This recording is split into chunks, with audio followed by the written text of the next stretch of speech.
Mark.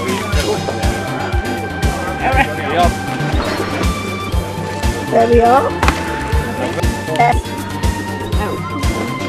78090. A blue hen. A red cock.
Man's affinity with pigeons can be traced back over thousands of years.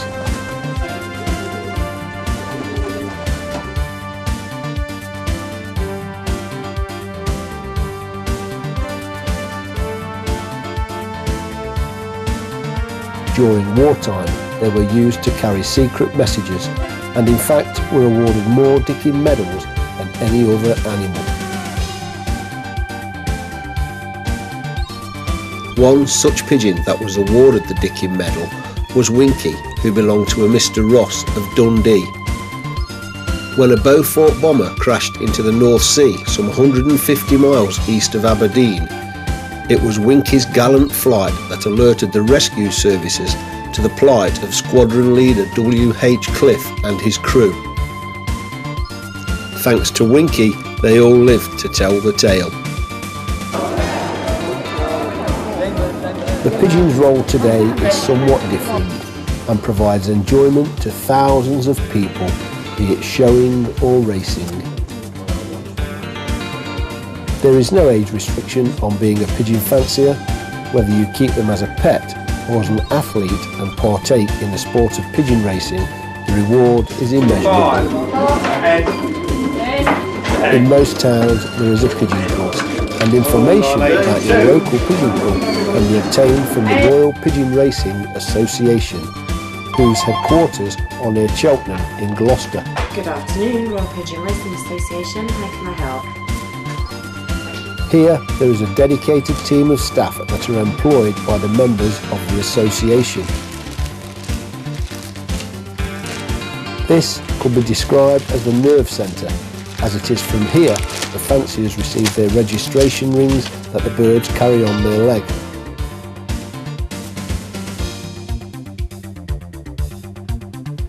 There is also a distance department who calculate the distance that the bird will fly from the release point back to his own loft.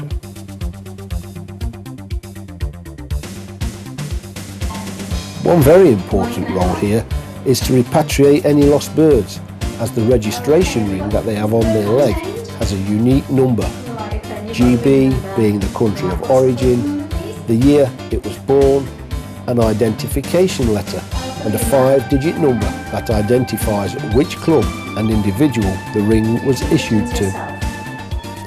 With this information, the bird can be quickly repatriated with its owner. Other work that is undertaken here is the booking of ferries for the many transporters that each week travel overseas to liberation points on the continent.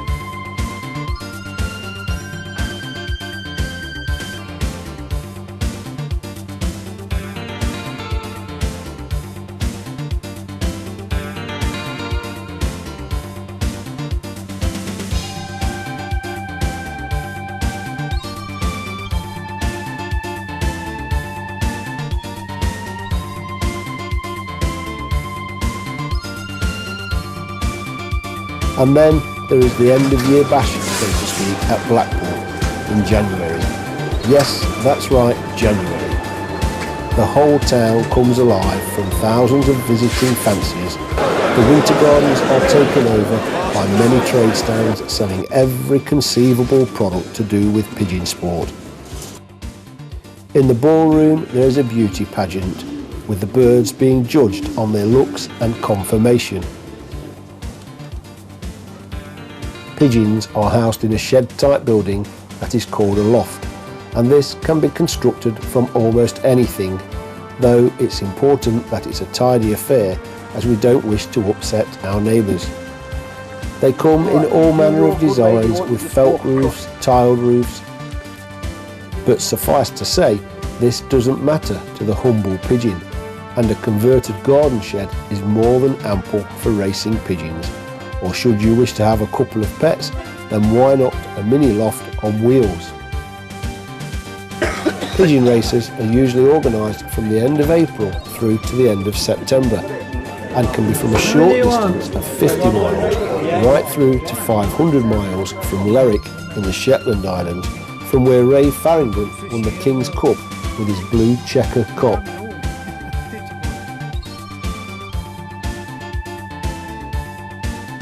The birds are usually taken to the club on a Friday evening. They're handed to the marking committee, where the birds are entered into the race by either a rubber ring being placed on their leg or an electronic marking chip. When all the birds are marked, they will be loaded onto the transporter that will take the birds to the designated race point for that week. Here the birds will be given a drink and, if necessary, fed, as all of these special lorries carry their own food and water. Prior to the release, a race controller will be checking on the internet that the weather is okay to ensure the birds have a safe flight home. When all is in order, and only then will the convoyer release the birds for their journey home. Meanwhile, the fancier will be readying his loft for the returning birds, perhaps a few vitamins or electrolytes, or a protein-rich brewer's yeast added to the corn, so they quickly recuperate from their flight. Yes, these are true athletes.